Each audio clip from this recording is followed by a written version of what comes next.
Men oilamni tanlayman. Har doim birinchi o'ringa oilamni qo'yaman. Abbosxo'ja ochiqdan ochiq ko'koshdan yuz o'girdi. Bu shaxsiy munosabatlar, shaxsiy masalalar bor.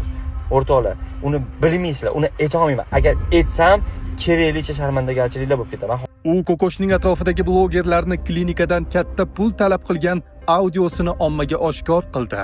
Endi nimalar bo'layotganini bilmaysizlar. Mana Galasiyo bitta eshitdinglar, ovozini ham taniysizlar. Klinikangizni tikkan pulingizni oldida bu pul hech narsa emas.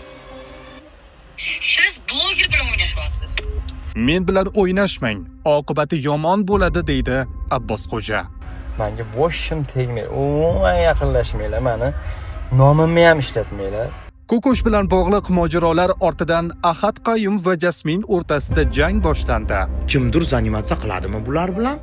Yo qizlarimizning nomusi mana shu Ahad Qayumga qolib ketdimi?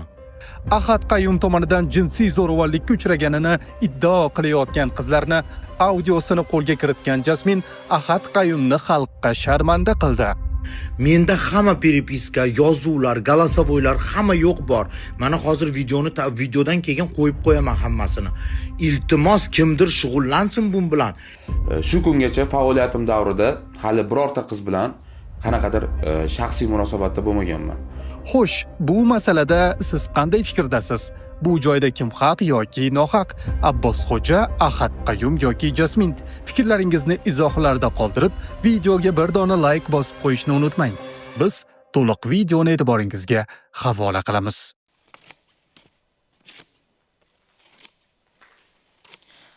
Har bir o'tkazmangizdan ushlab qolinadigan komissiya sizga deyarli bilinmaydi.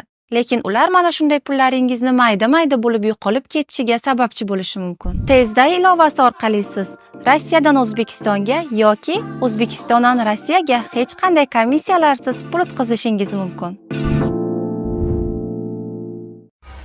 Mani video murojaatim o'sha meni orqamdan PR qilib, hype qilayotganlarga menga tegmanglar, men ham sizlarga tegmayman. Menga boshim tegmaydi. Umuman yaqinlashmanglar meni. Nomimni ham ishlatmanglar. Meni nomim orqali bitta narsada men operatsiyasida turdim, boshidan oxirigacha. Oyoqqa turishida turdim, o'rnidan turishida turdim, yonida bo'ldim.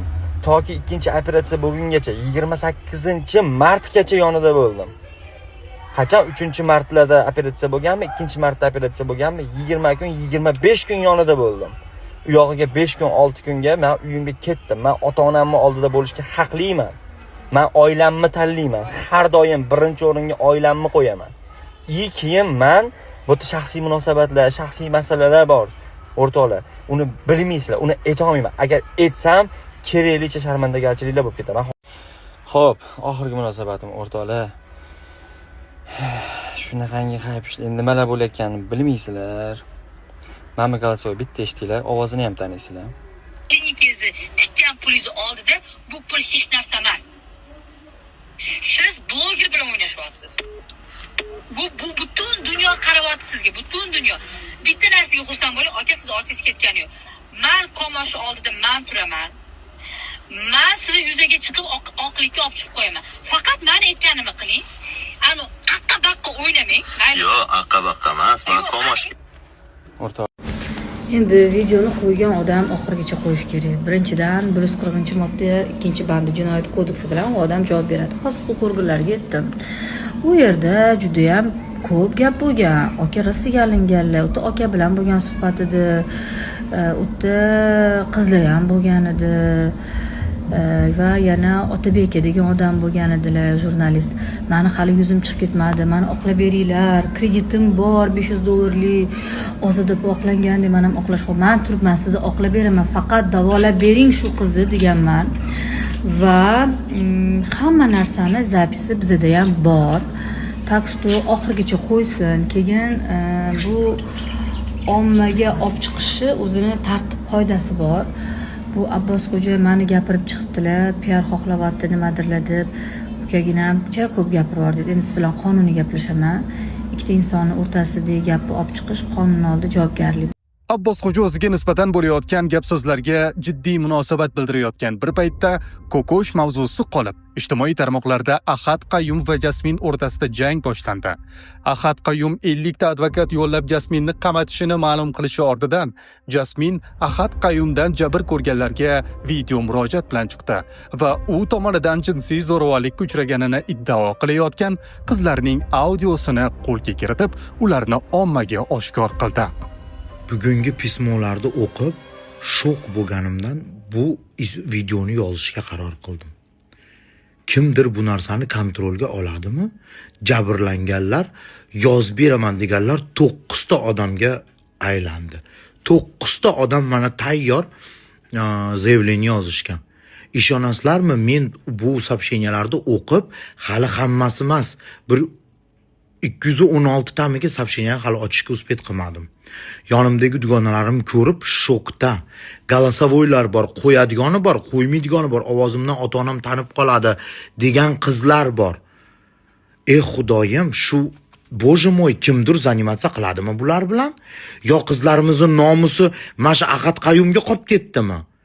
Iltimos, Saida Mirziyoyeva, o'tinib so'rayman, shu qizlarning haq-huquqini siz zashishat qiling. Bizi yosh qizlarni kimdir zashishat qilsin, o'tinib so'rayman. Saida Mirziyoyeva, menda hamma переписка yu nomer telefonlarigacha bu qizlarda bor. 9 tasi rozi zaявление yozishga Ahad Qayumning ustidan. Men hammasini to'plab gruppa ochib qo'shib qo'yganman. O'tinib sizdan so'rayman. Bizda advokatlar ham bor, hamma yo'qda tayyor qilib qo'yganmiz. Lekin bu qo'ldan boy bermay, qo'ldan qo'yib yormaydigan narsa. Shuncha qizning nomusiga tegibdi. Ba'zi bir qizlar, "Opa, meni oilam bor, farzandim bor. Oilam borligi uchun men chiqa olmayman, bo'lmasam chiqardim. Farzandlarim, oilam buzilib ketmas deb chiqa olmayman" deyapti. O'tinib mosh videoni tagiga Saida Mirziyoyevani atmichatib qo'yinglar. Ichki ishlar vazirligi shu bilan shug'ullanishinglarni o'zida juda ham qattiq so'rab qolardim. Bu qo'rqinchlik сообщенияларni o'qib, bu videoni maksimal tarqatasizlar degan umiddaman. Menda hamma переписка, yozuvlar, голосовойlar hamma yo'q bor. Mana hozir videodan keyin qo'yib qo'yaman hammasini. Iltimos kimdir shug'ullansin bu bilan. Yana meni va jamiyatimizga kerak emas deyapti ko'ti ochilib ketganidan. Bu nimasi? Har bitta qizni shunaqa qilib olib kelib olib, zvezda bo'lasan, go'zal bo'lasan, unaqa bo'lasan, kastingga kel soat 8 da, kechqurungi 8 da. Hozir syomka boshlandi. Yo'q, boshlanmas ekan. Ertaga boshlanar ekan. Shu yerda qolamiz. Ota-onangga telefon qilib dugonamnikida qolyapman deb aldab, keyin qo'rqitib, bizni qo'shnilaringga sharmanda qilaman, unaqa qilaman deb o'zbekchilikda qo'shnilardan uyoladi bechoralar, zaявление yoza olmaydi. Nechta ota-ona eshigini taqillatib borgan ekan. Hammani ugrajat qilib qo'rqitgan ekan. Qachongacha davom etadi? Qachongacha jim turamiz? Biz militsiyaga berganmiz. Bu Ahad Qayumni militsiya hech nima qila olmagan, chunki u katta odam bo'lgani uchun men bilmadim. Meni kuzenimdan bo'lgan bu muammo, u 17 yoshda edi o'sha zamonlar. Men 18 yoshda edim. Men misol uchun o'qiganim uchun san'at sohasini yaxshi ko'rmagandim, ya'ni san'at sohasiga kirmayman degandim. No, kuzenim yo'q, aktrisa bo'laman, mana shunaqa ekranda bo'lish xohlayman degani uchun Ahad Qayumga borgan. Ahad Qayumga kastingdan o'tgan. O'sha paytlarda Ahad Qayum iltifot qilgan, siz juda ham talantlisiz, unaqasi deb gaplar gapirgan. Keyin o'sha nima dedi, bir hafta o'tgandan keyin Ahad Qayum bizni kuzenimga chaqirgan, ya'ni mana shunaqa syomka bor, kelib ketasizmi, kasting bor degan. Lekin o'sha paytda soat 8-9 mana shunaqa bo'lgan. Nima dedi, kuzenim hayron qolgan, nimaga bunaqa soatda chaqirib, bunaqa soatda kasting bo'lishi mumkinmi degan. Xolamga aytgan, oyijon mana shunaqa bo'lyapti, chaqiryapti degan. Telefon menga bergan, telefon qilgan. Ahad Qayumga keyin gapirgan, nima bo'lyapti, soat 8da qanaqa kasting degan. Sразу telefon o'chirib qo'ygan. Telefonlar keyin o'sha nima dedi, oyim o'sha xolamni o'chirib tashlagan. Ko'rsangiz, birinchi kastingga borganda kastingdan o'tdingiz degan, ikkinchi marta xiyonat bo'lgan, unga ham borgan. Bu ham dovdir. Bu yerdan ushlagan, qo'llaridan ushlagan, yuzlariga teginibdi.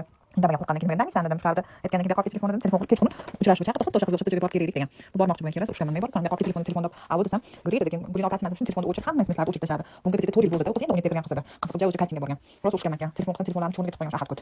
O'sha yosh qizlarga qizqarchi keladi. Pedofilmi bilmayman. Bu yosh qiz bo'lsa nima qilgan? Hech hal shundan bir shunaqa yomon ko'raman shuni. Studiyasiga borib ushlaman deganimda, "Jan opa qo'ying, sharmanda bo'lib qolmay" degan bir narsam bormi? To'g'risini aytgan desam, "Yo'q, hech narsam yo'q", shu bilan bormay qo'ydi. Men yana video murojaat bilan chiqishga majbur bo'lganman. 1000 bor uzr so'rayman, kimgadir yoqmayotgan bo'lsa. Lekin men baribir tushuntirib berishim shart deb o'ylayman. Shu kungacha faoliyatim davrida hali birorta qiz bilan qanaqadir shaxsiy munosabatda bo'lmaganman va shu kungacha hali birorta epizod eslolmadimki, bir qaysidir qiz bilan qayerdadir bitta o'zim nimadirni gaplashib yo boshqa qilganimni. Hayotda ham demoqchiman. Sizlarga yana bir narsani aytib o'tishim mumkinki, hozir mana bu uyushtirilgan ssenariylar, uyushtirilgan zapislar yoki SMSlarga men juda ham yoqamni ushlayapman. O'zi biluvdim. Men shu bunga qarshi boraversam agar bu ertaga meni yoqamga hamma narsani yopishtirishga harakat qiladi deb. Sizlarga yana bitta narsani aytishim mumkinki, meni hayotimda, she'riyatimda, kinoyimda unaqa vaziyatlar, chigal vaziyatlar bo'lmagan. Yana bir narsani aytib o'tishim kerakki, 200 yaqin znamenательный aktyorlar bor, mashhur aktrisalar bor. Har bittasini hali videosi chiqadi. Ular meni kimligimni biladi. Hammasi bilan oilaviy bordi keldim bor. Bu birinchi masala. Ikkinchi masala, meni Ahad Qayum Starni bu asosan kino studiya bilan birgalikda o'quv markazi bo'lgan. Bu yerda dars bergan o'qituvchilarimiz va bu studiyaning rahbari meni onam bo'ladilar. Har bitta vaziyat, har bitta epizodda shaxsan guvoh inson meni o'zim onam bo'ladilar. Sizlarga yana bir narsani aytib o'tishim kerakki, men ikkita, uchta vaziyatlarni ko'rib yoqamni ushlab, hozir men 3-4 kun faqat qonuniy hammaga javob qaytarishga harakat qilaman, video обращение qilmayman. Meni boshimga kimdir yopishtirayotgan tuhmatlar uchun men bugun ham aytdim, yana aytaman, hali javob beradi har bitta gap uchun. Men o'zim haqimda yomon gaplar ko'p eshitganman. PR-larim davrida, PR qilma, bunaqa qilma. Men o'zim prikolni yaxshi ko'rganligim uchun hazil-huzullar qilib, konsertlarga chiqib, yo videolar qilib, kimgadir zararim tegmagan. Lekin o'zim haqimda nima gap eshitsam ham, lekin hamma biladi, qanaqadir qiz bilan yoki bir ayollar bilan bog'liq birorta joyda bir yomon nomim, yomon gap so'zga aralashgan meni joyim yo'q. Bu gapimga men har doim men javob beraman. Hali mana shu voqealar jarayonida hamma narsani bilaverasizlar.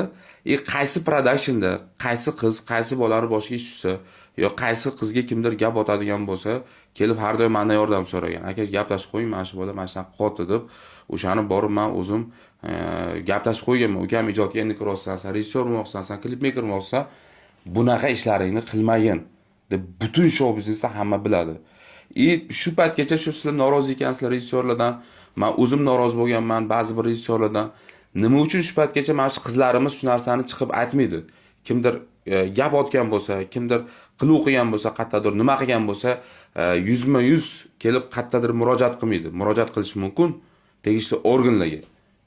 Bundan keyin kino sanoati serialga aralashgan, klipga aralashgan, shu havaskorlik bilan kirayotgan qizlarimizga agar qayerdadir nimadir sizlarga nisbatan, shaxsiyatlaringizga nisbatan yoki nomlaringizga dog' tushadigan bir voqea bo'lish ehtimoli bo'lsa, sizlar kimdir ortiqcha gapiradigan bo'lsa, bu bilan tegishli shug'ullanadigan tashkilotlar bor. Albatta murojaat qilinglar. Murojaat qilmasdan qo'ymanglar, o'sha studiyani yopmasdan, o'sha o'zini ijodkor nomi ostida ish yuritib boshlagan nomini dog' qilib yurganlarni hammasini bir chetdan yo'qotishimiz kerak. Bunga ham men bugundan ertadan kirishaman. Bu bo'yicha ham sizlarga men voqea tafsilotlarini aytib beraman. Lekin bizni nomimizga dog' tushirishga harakat qilayotgan, bizni jamoamizga yoki meni necha yil reputatsiyamga aynan qizlar bilan, ayollar bilan bog'lab nomga dog' tushirishga harakat qilayotganlarga aytmoqchi bo'lgan gapim shu, mana shu qilayotgan tuhmatlaringiz o'zlaringizga Allohdan qaytsin va o'sha kunlarni hamma ko'rsinki, o'sha sharmandagarchiliklarni bir kuni bir odamga shu gapni tuhmat qilib aytdim. Shu bir asabiga tegib bir yomonlik qilish uchun bir dushmanlik qilib aytdim. Boshimga undan 10 baravarini tushdi degan gaplaringizni aytishni hamma ko'radi. Chunki menga kim tuhmat qilgan bo'lsa, mana hozirgidaqa mana shu meni bir og'ir vaziyatga solishga harakat qilgan bo'lsa, hammasini boshiga undan 10 baravar battar kunlar tushganini men ko'rdim. Men hamma gapimga o'sha gapim isbotlab bera olaman, javob bera olaman. Mana shu narsa eslaringizda tursin va o'shani kutinglar. O'shani kutinglarki, tez kunlarda hamma haqiqatlar ochiqlanadi, hammaning yuzi ochiladi. Hammaning yuzi ochiladi, hammaning iflosligi ochiladi. Voqealar rivojini bizning kanalda kuzatib boring. Kanalimizni yo'qotib qo'ymaslik uchun esa obuna bo'lib qo'yishni unutmang.